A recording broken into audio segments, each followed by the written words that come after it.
Hi everyone, my name is Karen, this is my channel Rather Be Reading, and today I'm bringing to you a recent reads video.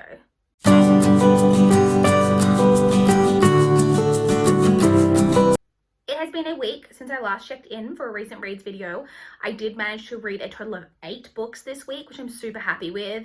If you saw my Easter weekend reading vlog that went up, I think it was the video that went up directly before this video, then you know I had a really great reading weekend over the Easter long weekend, so I got a lot read, which just really set me up great for the rest of the week. So I did manage to get through quite a lot this week, which is really, really great. So let's jump straight in and talk about all of the 8 books that I did manage to complete this week. So let me just wipe some cat hair off the top of these. The very first book that I completed this week was All the Rage by Courtney Summers. This is a YA contemporary rape fiction. We're basically following a teenage girl who we know suffered some form of sexual assault prior to the beginning of the novel, and she's dealing with that in her high school and the way that she's treated by people in her high school, and then there are some events that take place like in real time in this that then kick off, that kind of relate to that kind of kick off. I don't want to say too much because it's not super long. I don't want to give too much away, but that kind of kick off a lot of feelings and stuff about that and all of that type of thing. This is the second book by Courtney Summers that I have read. I previously read Sadie, which is her probably most popular novel and her most recent, which is also quite a dark book, and I really enjoyed that one, and I loved this one. This obviously speaks to me. I've mentioned a lot on my channel. Rape fiction and books that deal with that topic is something that I particularly enjoy reading about. I thought that this was a great example of that. I thought that, yes, this book induces a lot of anger, as most books about this subject matter do. The way that the main character is treated is awful, so it can be very hard to read. Obviously, trigger warnings for sexual assault, and everything that kind of comes along with that. But I liked the way, and I don't want to go into too many details because I think this is something you just kind of need to read and discover, like the main character's journey kind of on your own. But the way that she was kind of trying to find herself and find who she was following this event, I thought was really well handled. And I just particularly really enjoyed this. I thought this was a really well done book, and I ended up giving this 5 out of 5 stars. Really recommend. I then picked up The Burning by Laura Bates on ebook. This is actually a digital ARC that I received in exchange for an honest review from NetGalley. This is a story about a girl who is moving from Birmingham in England to Scotland, to a very small village in Scotland, due to some kind of event. We don't know what it is. We know her father has recently passed away, and her mother are dealing with that, but also there's also some kind of event that's taken place that has kind of made them decide that made her mother decide that moving them away is kind of the best thing. And we're not 100% sure at the beginning of the novel what that is that's taken place. We basically get the main character moving with her mum, starting at a new school, and a large part of the plot kind of has to do with the fact that as part of a history project for school, she starts to investigate this woman who lived in the village that she's now living in, who was accused of witchcraft in I think it was the 17th century. And she finds a vague reference to that and starts to research her and try to find out what happened to this woman from the past. And so you get a lot of that. The main kind of themes that this book deals with is comparing the historical trials of women accused of witchcraft to modern day kind of witch hunts. The ways that girls can be slut shamed and very much attacked around issues like that by both their peers and by adults as well a lot of the time, but particularly by their peers, and the way that kind of mirrors the way women were treated during the periods of being accused of witchcraft historically. I thought it was very well done. I will say the book maybe tried to do a little bit too much. It tried to speak about a lot of different things, and it's not a super long book.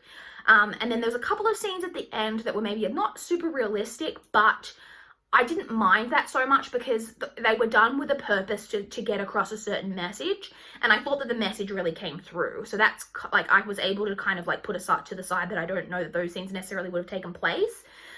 This book also does have some really great female friendships, which I also really like. And overall, I just thought this book was pretty well done, and in the end, I ended up giving that 4 stars.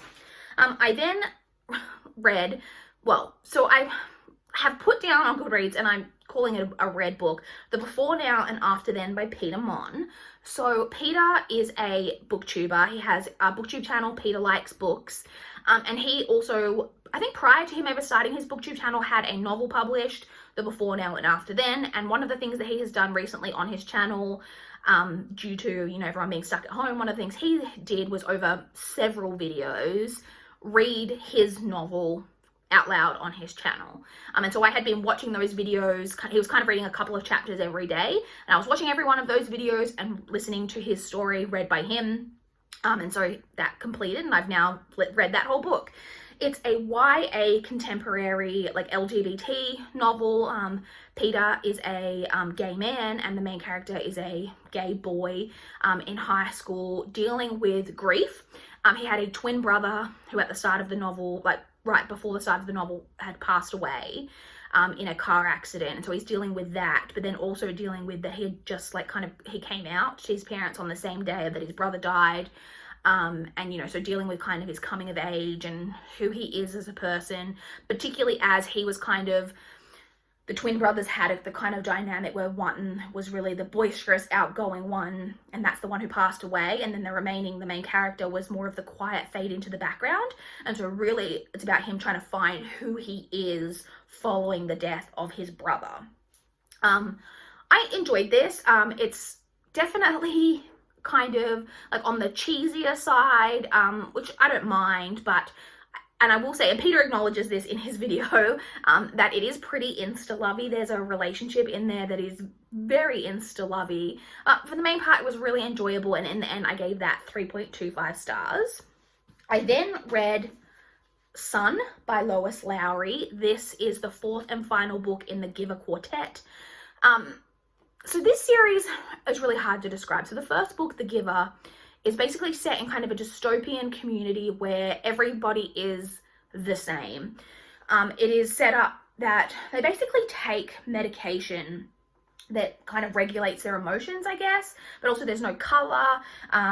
They aren't raised by their birth parents. They're kind of, babies are kind of manufactured almost, and then assigned to a particular family. You're assigned a spouse, you're assigned a home. There's set things that happen at every age, like when you reach 1 you get this, when you reach 2 you do this, when you reach 3 you do this, so on and so forth. That type of community. And we're following in the first book a character named Jonas, it's Jonas, who becomes the receiver for, so basically when you turn 12, I think it is, you get given what your job is going to be, like your career is going to be. And he, for the first time ever, like in the history of this like community that people can remember, has been designated the job of receiver, which means that he works with the giver, and he is going to receive all of the memories, the history of this community. And it's a very like strange, unusual thing to have happen, and that as part of that he starts to really question the goings on in this community. That's what the first book is about. You then have the sequel, which is set in an is kind of almost a companion novel to the first one. It is set in an entirely different community, in the same world, but a different community. Then you get the third book, which is more of a direct sequel to the first two and kind of ties in the first two a little bit, like starts to kind of tie those two together. And then this is the 4th book that is definitely the direct sequel and kind of ties up everything that you kind of got in the first 3, if that makes sense. Is this middle grade?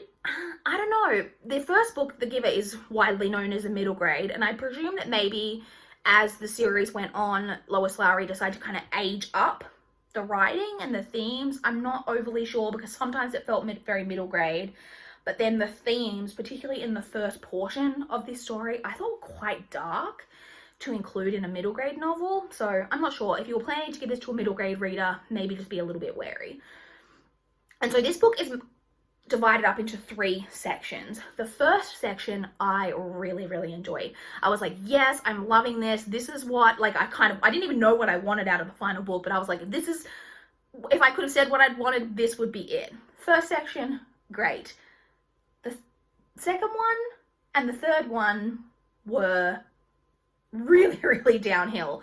The ending at the end was incredibly rushed, so anticlimactic.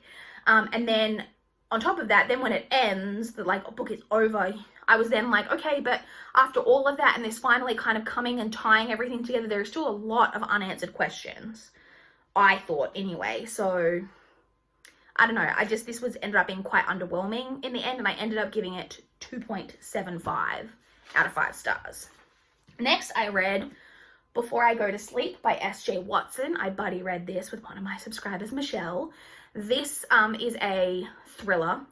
It's an amnesia thriller. So you're basically following a woman who is now, I think she'd be in her early 50s.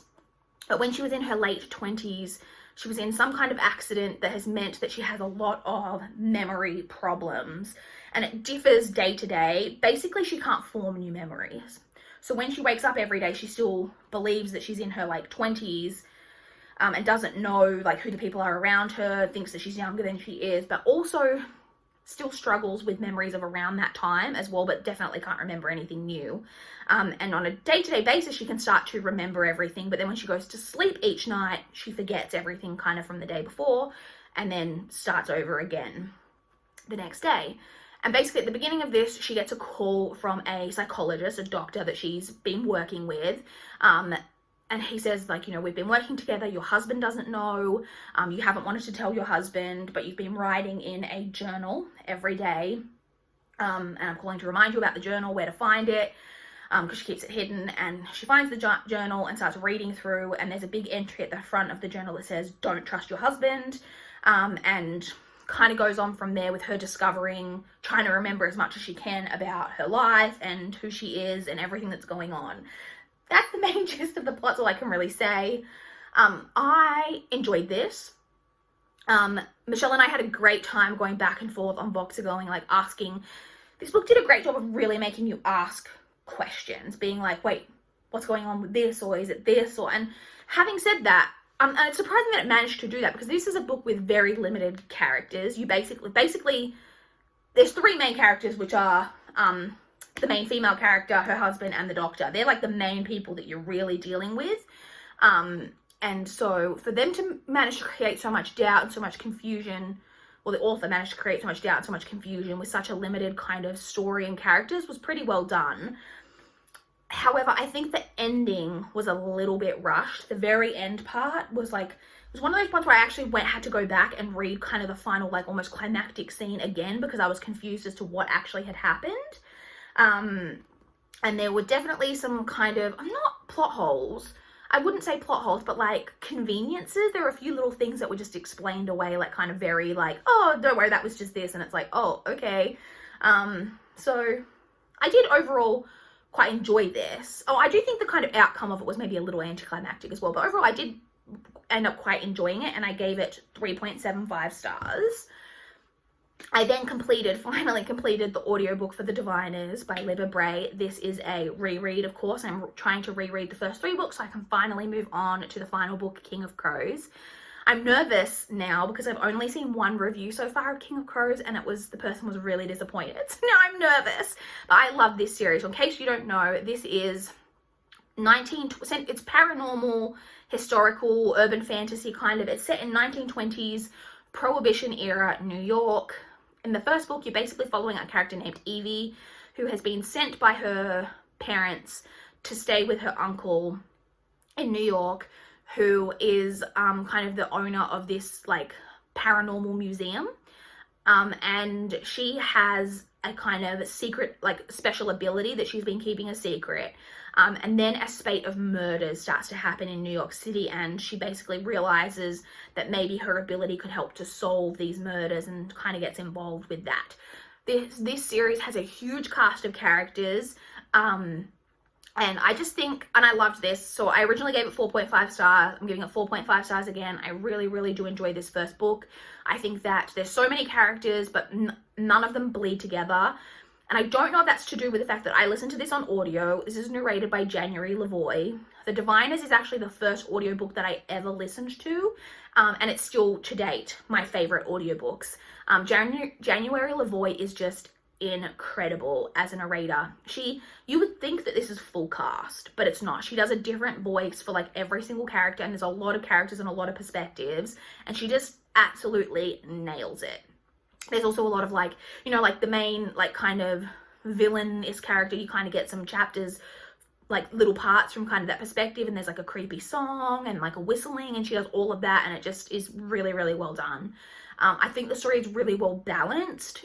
You get a lot of kind of really, like, this book can be really creepy in parts, but it's really well balanced, I think, with the more lighthearted, almost like humorous parts of the story.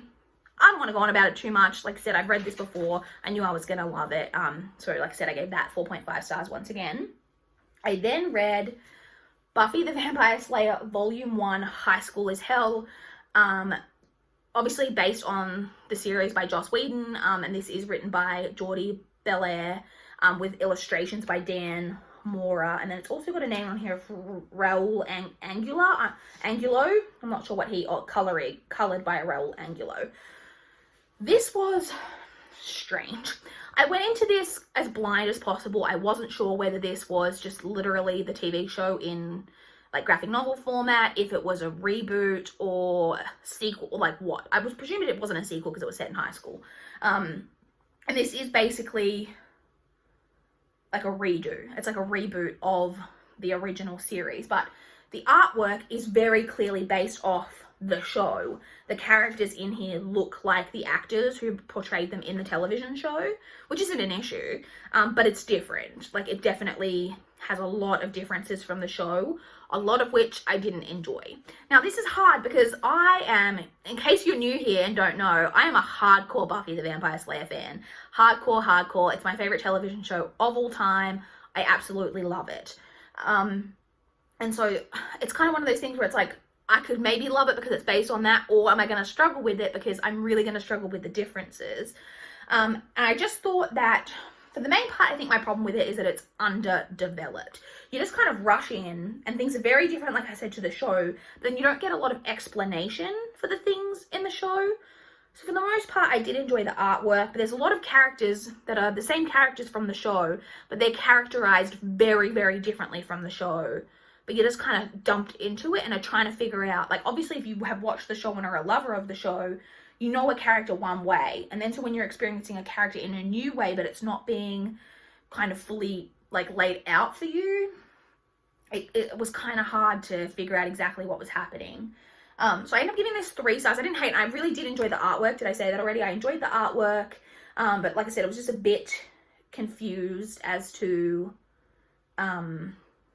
exactly what was happening. I know there's at least one more volume of this published so far, but I don't think my library has it. I'm not sure if they're planning to get it in, but obviously all my library and everything is shut down at the moment, so I'm not sure if I'm going to be able to get my hands on any more editions of this.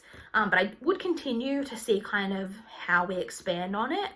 But not my favorite, but I think maybe there's potential. And then the final book that I read this week was Red Riding Hood by Sarah Blakely Cartwright and David Leslie Johnson. So I mentioned, I think when I put this in my TBR, that it's got on the front, now a major motion picture from the director of Twilight. And I thought that meant that the book had been written first and then the movie came, the book had been published yet and then the movie came afterwards. But as it turns out, it's actually that there's an introduction in here from Catherine Hardwicke, who directed the movie. And I've seen the movie. I quite enjoyed this movie, which is why I picked this up when I saw this secondhand. And there's basically an introduction by the director. And she basically talks about that she was given a script or whatever and asked to direct. And it actually says, based on an idea by Leonardo DiCaprio, which, what? That he was producing a project with, developing the project with Warner Brothers. She fell in love with the idea, but thought that it would work really well as a story. And so she there was I think the person who was working on the script is David Leslie Johnson, and then she found Sarah Blakely Cartwright, who is someone who she knew, who like does some writing, and kind of put them together to kind of come up with the book, like based on the movie. And